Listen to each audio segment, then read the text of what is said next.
Hi everyone, welcome back to the Brain Evolved channel. I'm Dr. Clark for Brain Evolved, and I'm here to talk to you a little bit today about daylight savings time, everyone's favorite time of the year.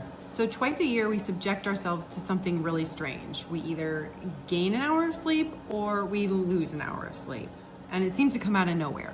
It's annoying, but most people figure that it's overall harmless.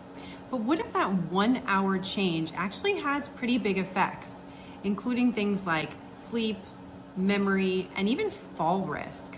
Today, we're going to be talking about what exactly daylight savings time is, how it impacts your brain and body, and why it exists in the first place. And be sure to stick around till the end of the video because we're going to tell you exactly how to prepare yourself for daylight savings time so its impact is as minimal as possible.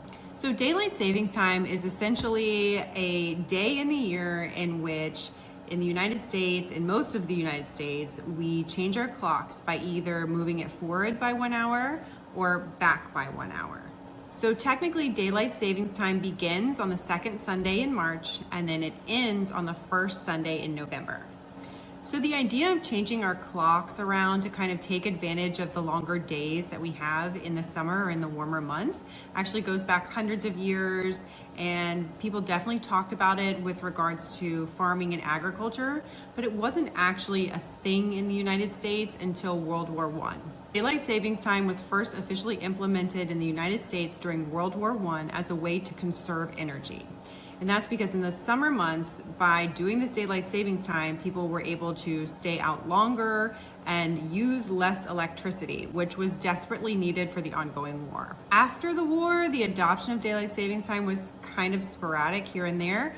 But with World War II gearing up just a few years later, daylight savings time was adopted again for the same reasons.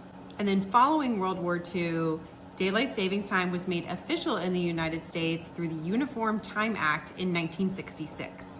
Now, the Uniform Time Act did allow states to make their own decisions as to whether or not they adopted daylight savings time, but as of today, all of the United States, with the exclusion of 2, have daylight savings time. Can you guess which 2 opted out? Okay, I'll tell you. It's Arizona and Hawaii. So while we no longer need daylight savings time to conserve energy for World War efforts, we have kept it around to kind of help us enjoy the warmer months a little bit better.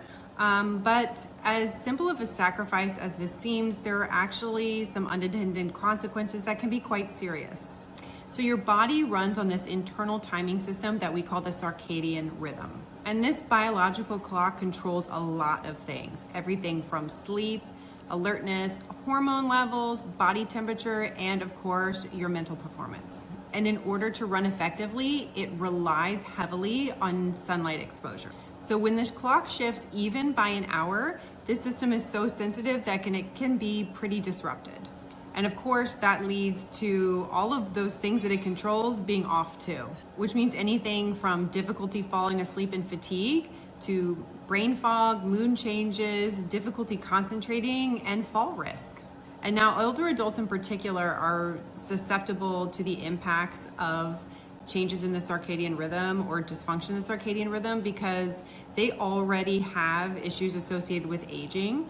So as we get older, our sleep cycles are just not as efficient. So when something disrupts anything along the sleep lines, these impacts are felt much more strongly by older adults than they are by younger adults. And when sleep is impacted, not just for older adults, but for anybody, it doesn't just mean that you feel more tired. Sleep is critical for everything from memory, attention, decision making, and even reaction time. So when sleep gets disrupted, even briefly, it can have a big impact on alertness and balance. And all of this really comes together to increase the incidence of fall risk. And this is especially prevalent in older adults who are more likely to suffer severe consequences from falls. In fact, falls are one of the leading causes for older adults to have to visit the hospital in the United States. And they're the leading cause of injury-related deaths in the United States in older adults. So this means that even minor sleep disruption can have very serious real-world impacts.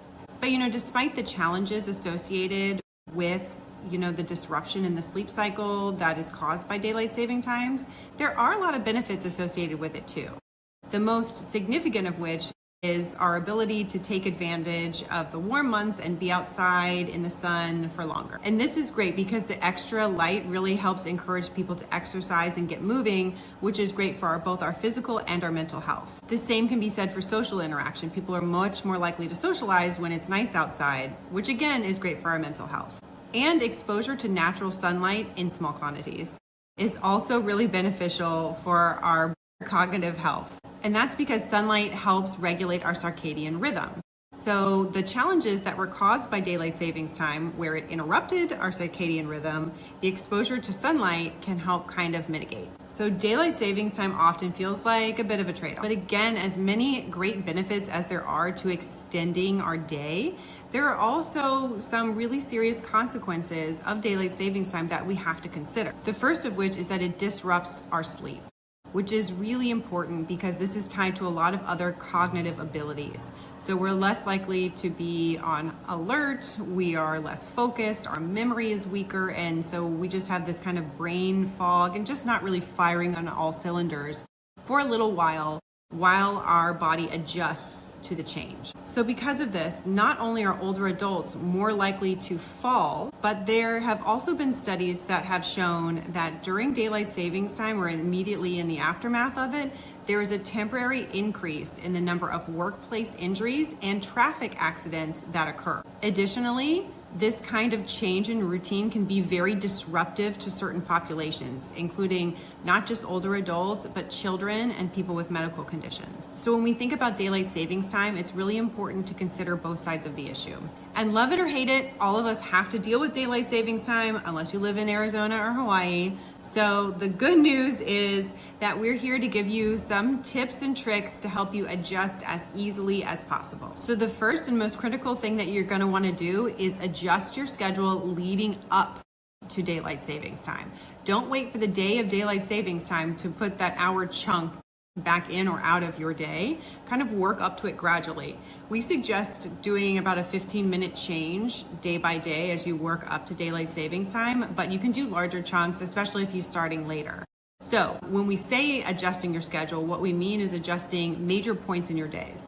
So obviously you want to adjust your bedtime and your wake up time, right? So if you usually go to bed at 9 o'clock, try going to bed at 8:45. If you usually wake up at 7 o'clock, try to wake up at 6:45. Additionally, in order for this to be effective, you really got to limit the daytime naps too. So you can't try to compensate with daytime naps for the sleep that we're adjusting at night. But if you do this gradually, you hopefully shouldn't notice a change in your fatigue during the day and shouldn't feel a need for the naps either.